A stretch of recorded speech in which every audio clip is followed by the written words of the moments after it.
back to the Serenity Project. This week I got the name right, so that's a plus. My name is Rebecca and I'm recovering from an eating disorder. And I'm a recovering alcoholic named Lana. And this week we're going to talk about relapse. I happen to be in one. And I thankfully am not. Woo! Rock on. So today we would like to start off a little bit differently and just say that we are not trained professionals. We are not licensed therapists. We just know what has worked for us and what has not worked. Even though both of us are 12-step based, our opinions do not reflect the opinions of our 12-step programs as a whole. So our first topic is, what is the difference between a slip and a relapse? Me, a slip is when I kind of stumble and maybe I'm doing really well and then I find myself and I'm engaging in the bulimia, so I'm binging and purging, but I'm able to wrap it up and stand back up. Whereas a relapse is what I'm unfortunately experiencing right now, where I slip and slip and slip and slip, and every time I try to stand, I fall. So in relation to addiction to alcohol or drugs, I have come to the understanding that a slip is really when you go out for a few hours or have a couple of drinks, but it doesn't lead into a prolonged period of time of substance use. I have never had a slip. When I go out hard, and it's usually because I've said fuck it completely, and I don't know when I'm going to make it back or if I'm going to make it back into the program. The interesting thing about slip and relapse to me is that I think for the longest time I didn't know the difference. And I thought that I was just constantly relapsing, and when I had that idea in my head, it gave me a lot of, I guess, like anti-hope, right? Like, oh, I'm in a relapse, I'm relapsed. And then when I went to my first treatment center, I think is when I learned the term slip. And then I realized that after that, what I was really most of the time experiencing was slips, because I binge and purge, and then I'd be okay for a month or maybe a couple weeks or a couple months, and then it would happen again, but every time I got back up. Yeah, so for me, in my 3 years in a 12-step based program, I have had a few significant relapses. Generally, they last anywhere from 3 days to 2 weeks, and 2 weeks seems to be my cutoff point before I hit a bottom again, that I am just in so much pain that I know that I need to do something differently and I can't go on that way. I've been so fortunate to have a support system around me that really brings me back into the program. They're just amazing, but I've also been really blessed with spiritual experiences that allow me to see that my life is not meant to be the hell that I've created in that short period of time. I'm forever grateful for that. And relapse does not need to be a part of anyone's story. There are people who found recovery and never went back out. They never went back to their eating disorder behaviors. They never went back to their drug of choice, whether it be alcohol or anything else. And but for me, I needed those experiences to really hit my emotional, physical bottom so that I could get the help that I needed. I wasn't in a place at certain times to gain the program that was being offered to me so freely. I knew that I had people that I could go back to and that would help and would do anything that they could for me. Really, I'm very blessed for that, and I hope that anyone out there who doesn't have that support will find ways to really build up their circle, because that's really what it takes to get out of it. And so the next topic is, what led into a relapse? So I really noticed that a pattern for me personally is that I would start making other people my higher power. I have a very strong definition of what my higher power is. I know what it has done for me, but I stopped being grateful for what my higher power has brought into my life and the progress I've made. So I would start making my sponsor my higher power. I would start making the person that I was with romantically my higher power. I would start making work my higher power. I would start building connections to all things human, like we discussed in our last video, and basically was losing my connection with the universe. I wasn't really focusing in on the power outside of myself. And ultimately what would happen is these people would fail me, and not by any intention on their part, but they would fail me because they're human, and I would use that resentment to feel justified in my behavior, or it would lead me to a place where I was just spiritually sick again. And when I'm spiritually sick, I only know one solution, and that is my old behavior of drinking and my eating disorder. So I would go back into that. Another big one for me is that I would stop participating in anything recovery based that had gotten me to that point. So I would stop eating well, I would stop sleeping, I would stop going to meetings, I would stop talking to the people that were my support network. I would become too busy with everything else that I wasn't focused on meditation and prayer and pausing. I need to pause throughout my day to maintain a connection with something other than myself, to really listen to the universe and make the next right step and decision.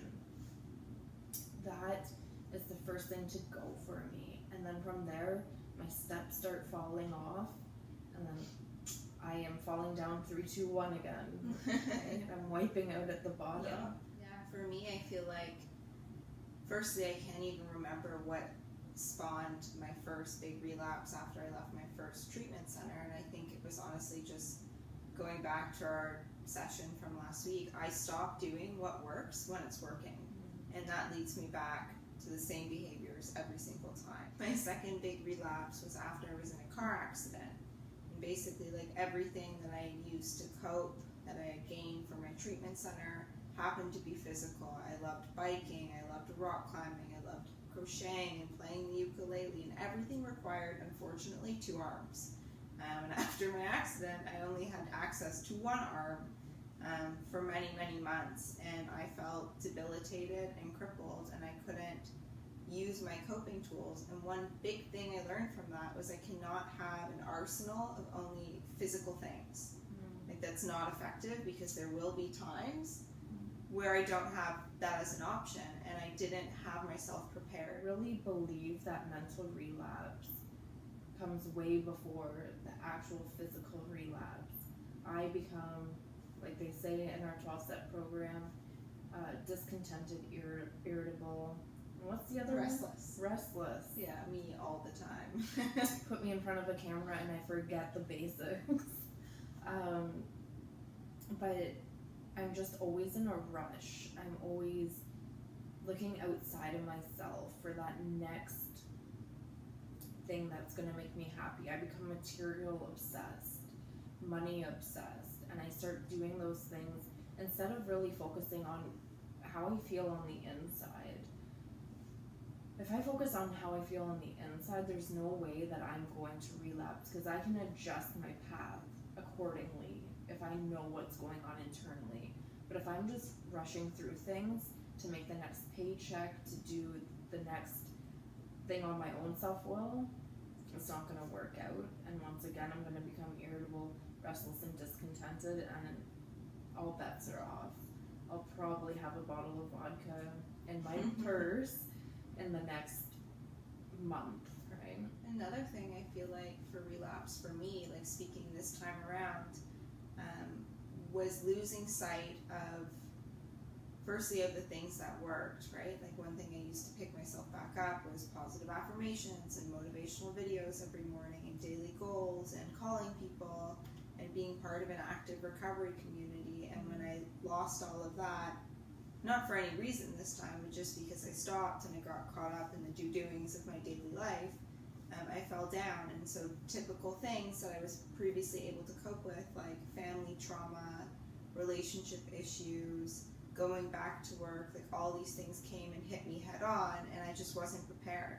Like, I had no stable base for my recovery. And it's funny because I can, even just doing this episode the other week, it's like seeing these things and knowing from my past and still letting them happen, which I find like hugely frustrating, right? Like, as going with the disclaimer, I'm not a therapist, I'm not a trained professional, right? So it's easier for me to see all these patterns though in anyone else but myself, and every time with myself I feel like, oh, I've got this, I just need to do this, this, and this, and I'll be fine. And my own human will fails me every time, but every time I believe it, which goes back to last week's episode, recovery mistakes. It's insanity, really. So I think we'll move on to how did we come out of our relapses. And like I said before, I've had a few major ones, and every one looked different. There was times where I would have to go to the hospital. I'm a heavy drinker when I relapse. I'm an alcoholic. Even if you didn't drink as much as I did, you can still be labeled an alcoholic. It's with whatever your experience is and what made your life unmanageable and made you come to the conclusion. But I am a very heavy drinker, so when I go into withdrawal, I have delirium tremens quite badly, which can be dangerous and it can be fake. I would go to the hospital and I would get medication. I would be monitored there, or they would say you're fine to go home with this medication, and I would detox at home with my friends and family around me. I was never alone during this time, and I think that's crucial because I think detox is so important to go to a physical detox.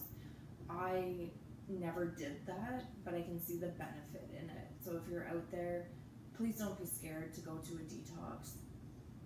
It's a scary experience, but overall the benefit is incredible.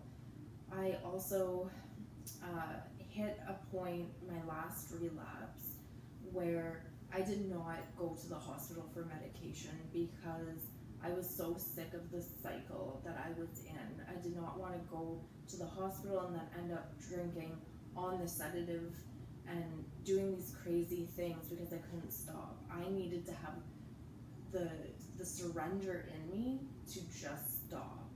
I had weaned off to a good amount of alcohol where I knew that I wasn't going to have a seizure, and that's when I said no more, I'm done, and I got on my knees and I started praying like my life depended on it, which it did. And that was life-changing for me. That's when I really knew my connection to my higher power had been built over my 3 years in recovery. I had never had that strength before when I tried to quit drinking previous times. Obviously, the first time that I stopped drinking, and this is kind of all over the place, bear with me, I had to go to an inpatient treatment clinic. When it comes to my eating disorder, I have very little experience of what that looked like to get out of it, because I don't remember those times very clearly for some reason. So I think Becca will really get into that part of it. Yeah, so for me, like, what it took to come out of most of my relapses was something drastic and different. And I've been to a couple of inpatient treatment centers. When I have relapsed in the past, and thankfully not this time, they've been really dark. I've been like actively suicidal, a threat to myself, incredibly depressed, having major depressive episodes, and really needing that kind of ongoing care. Like, I didn't feel okay on my own. And so I go to a treatment center, and I found that very helpful, really just for removing me, primarily just for removing me from the behavior, so I could get a cycle of days free from binging and purging, or days free from drugs and alcohol. And I actually do have experience with the detox, and that was very helpful for me because I was introduced to 12 steps there, really. Like, I had been in and out of it a little bit, but I got to meet some people who were very enthusiastic about recovery, and it made me really want to be part of that community. And for that, I'm forever grateful. Knowing what I've gathered from all my other relapses was learning to make those daily disciplines. So as I was saying, positive affirmations, motivational videos, daily goal setting, like really pushing myself to go back and do all of those things. and do them consistently, which has in the past been really helpful. But what I have noticed that I can keep doing those things, but that restlessness, irritableness, and discontentness creeps back in, and they're not enough. And I'll stop doing them because my lying mind will tell me that I don't need to do them anymore because I'm okay. And then I start to slip, and I don't recognize the slips for what they are to maybe become, which is a relapse, and I just go with that flow, and then I get taken down. Okay, so our next topic is what we do daily to protect our recovery, or in my case, what have I done daily that has helped protect my recovery? So I'll let you take that for now, and then I'll hop on.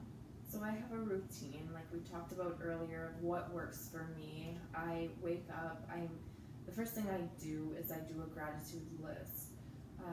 Shortly after that, I will meditate, and I meditate with an intention for the day. I have certain pages of the big book that I read right before my meditation, and then after I do my meditation, I will write uninhibited writing for about 10 to 15 minutes, just to see what comes out and what my intention of the day should be.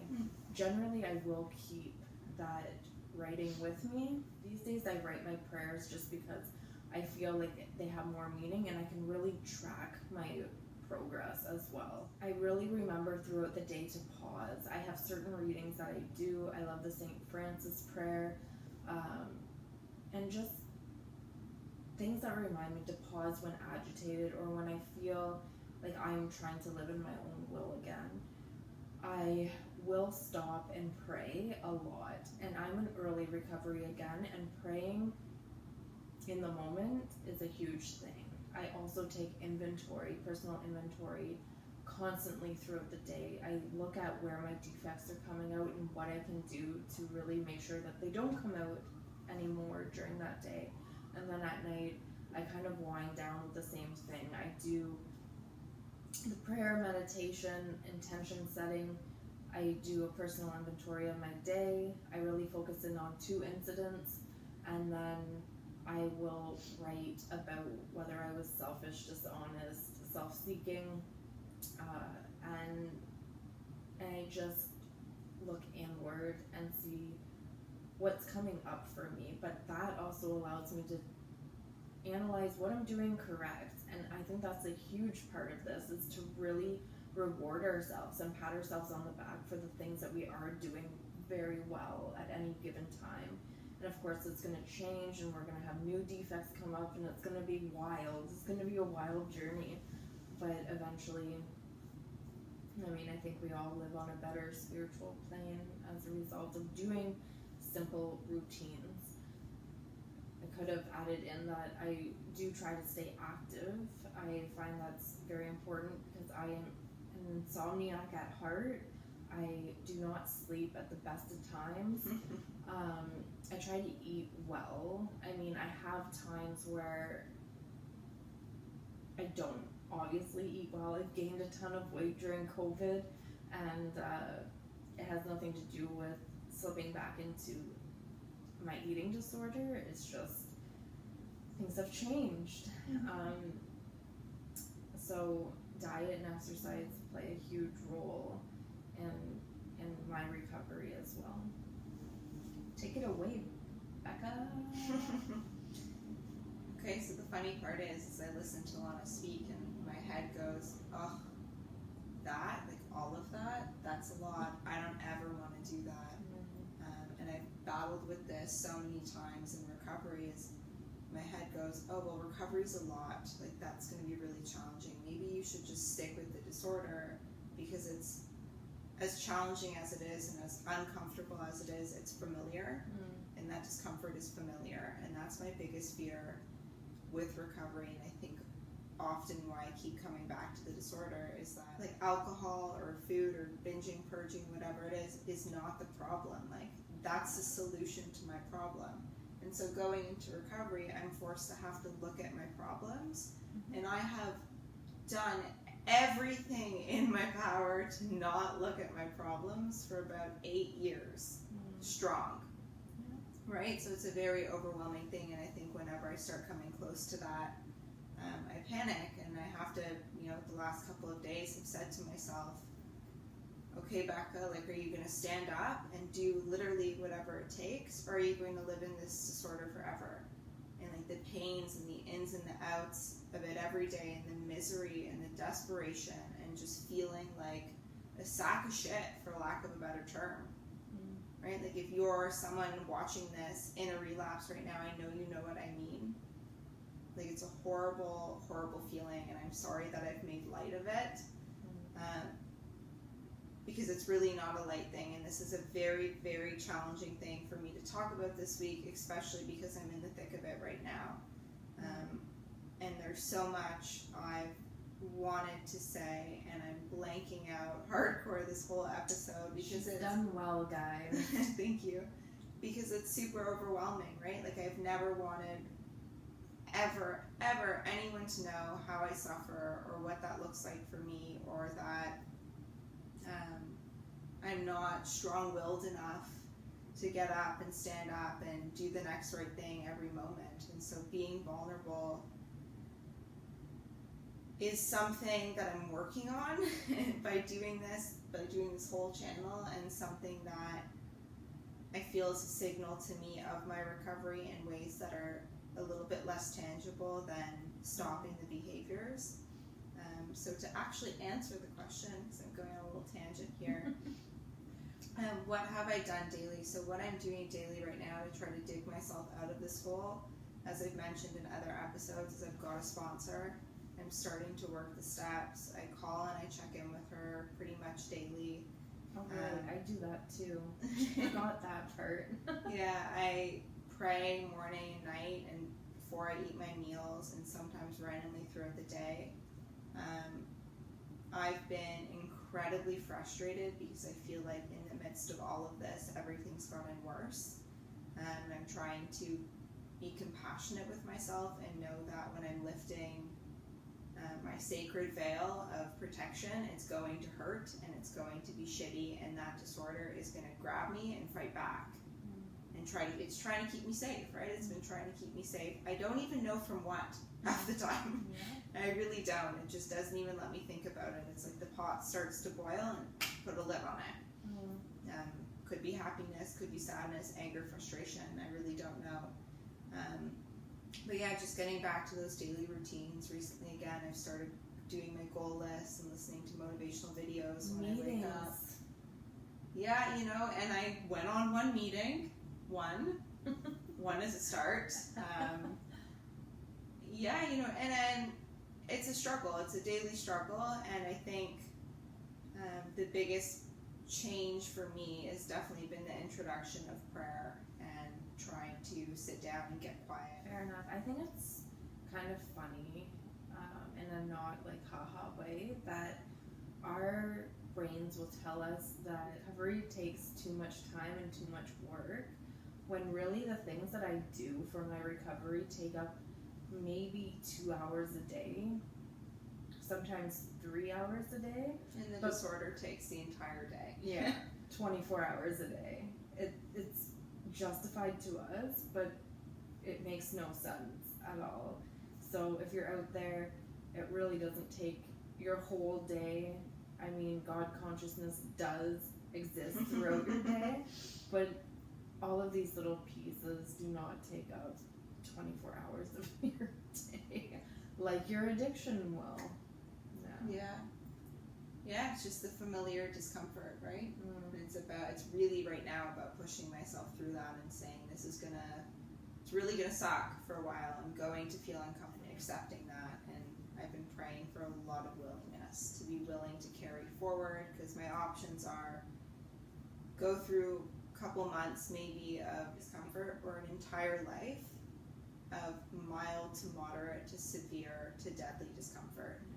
And I really don't want those moments, be it days, weeks, months, when I can do the recovery doings and feel good and okay. And today was one of those days, thank fucking God. But it makes me want to do it, right? Like, just having that one good moment where I'm like genuinely laughing and genuinely happy, and I'm like, no, fuck you, disorder, I've got this. But I don't got it, and that's the thought that fucks me up every time, but it feels powerful in the moment. I'm super proud of you just for today. Thank you. Yeah. And for anyone out there that thinks this is bullshit, a few months ago I was literally at my breaking point. I had drank for a week and a half, and that may not seem like a long time, but in that week and a half I had ended up in the same place I had over 14 years of drinking. I was struggling at work, I was making horrible choices, I was running through money crazily, I was ruining my family's relationships with me and my partnership, and everything else was just falling apart. My health was falling apart, my mental health was at the lowest it's ever been. I just wanted to die, to the point where I was going to switch from being an alcoholic to finding drugs just so that I knew that I would overdose and be done with. I did not want to live anymore. Somehow, by the grace of God, I got out of that situation. I got sober again, and by having people around me who really understand what I'm going through, and by working the steps with a sponsor, by practicing these principles in all of my affairs, I am not anywhere close to serenity, but I am making progress towards it. I feel good most days. I feel healthy most days. I have my moments where I'm insane, but I have tools where I can manage it better and cope with it better, and I have people like Becca who I can call when it really is starting to eat away from me. To go from that hopeless, desperate, deadly place to where I am right now, where I feel good in my career and starting to piece things back together, it's a blessing. It almost makes the darkness feel worth it, right? It's a miracle, yeah, absolutely. I needed to experience that pain to know what this feeling is like, this sense of peace and freedom. Yeah, I mean, I probably could have lived without it, but here we are. Makes for bad stories. Uninteresting, uneventful stories. It sure does. Not encouraging addiction or any of these behaviors, just to make that clear. Absolutely. Oh, I hate that word. I keep saying that. Absolutely. Right? Yeah, right. So I think we'll wrap it up there for today, guys. I would like to extend the welcome to you guys. If you are struggling or need any kind of support, please reach out to us at our Instagram page, inbox us, and we will try to direct you in the right way, or even just chat with you ourselves, and we will link our Instagram profile down below, but it is the _serenity _project on Instagram. Thanks for joining us today. Hope to be less in this relapse next week.